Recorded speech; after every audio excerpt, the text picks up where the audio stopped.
Welcome you all to the module 6 of Geotechnical Engineering 1. So this is the part 2 video. So first we shall discuss what is Taylor's stability number. If the slope angle beta, height of the embankment h, the effective unit weight of the material gamma, angle of internal friction phi and unit cohesion c are known, the factor of safety can be determined. The Taylor conceived the idea of analyzing the stability of large number of slopes through a wide range of slope angles and angle of internal friction, and then representing the results by an abstract number which is called as the stability number. The number can be designated as NS, stability number, which is written as C dash by Fc into gamma h. Now we can see what is stability chart. So it is a chart representing the stability number in the y-axis and slope angle in the x-axis. So we'll be getting different slopes which is represented as phi m, and we'll be getting the angle as 5 degree, 10 degree, 15, 20, 25, 30 degree, etc. Now the uses of stability number. Stability number can be used to determine the factor of safety of a given slope.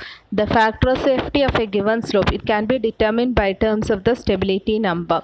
For the known value of phi m, the value of stability number Sn is determined from the chart, and the factor of safety is determined by the equation Fc is equal to C by Cm, which is equal to C by Sn into gamma into h. The stability chart, it can also be used to determine the steepest slope for a given factor of safety, and it is expressed as Sn is equal to C by F into gamma into h. Now the graphical method of slope stability analysis. The two important methods are Swedish circle method and friction circle method. So we can see the first method, that is the Swedish circle method. It is also called as the method of slices. The actual shape of the slip surface in case of a finite slope, it is curvilinear. For convenience, it is approximated as circular. So when we are considering the slope, that particular the slip surface or failure surface, it is approximately taken as a circular surface in this particular method, and also the in case of finite slopes. Now we can see what is the procedure for the Swedish circle method. So we are considering a slope ADB. AB is a circular surface with radius r and center O. Take a trial wedge JB and divide into a number of slices. Determine the weight of each slice.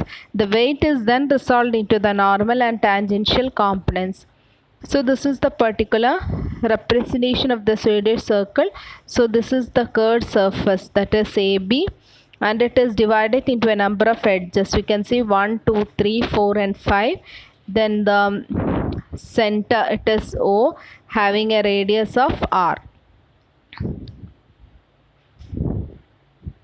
So we said that this particular that is the weight of each slice is determined, then the weight is resolved into the normal and tangential components. So we can see here, this is the weight, it is divided into normal component and the tangential component. So this is the procedure to draw the Swedish circle.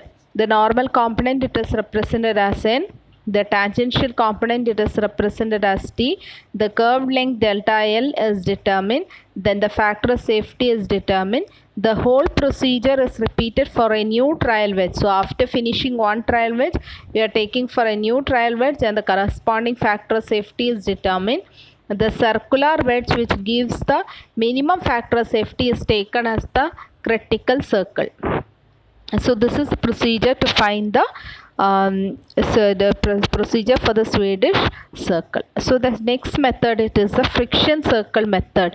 The slope in homogeneous C-file soil, that is cohesive soil, as well as in the cohesionless soil, we are using this, but in the pure cohesive soil, this particular method is more complicated.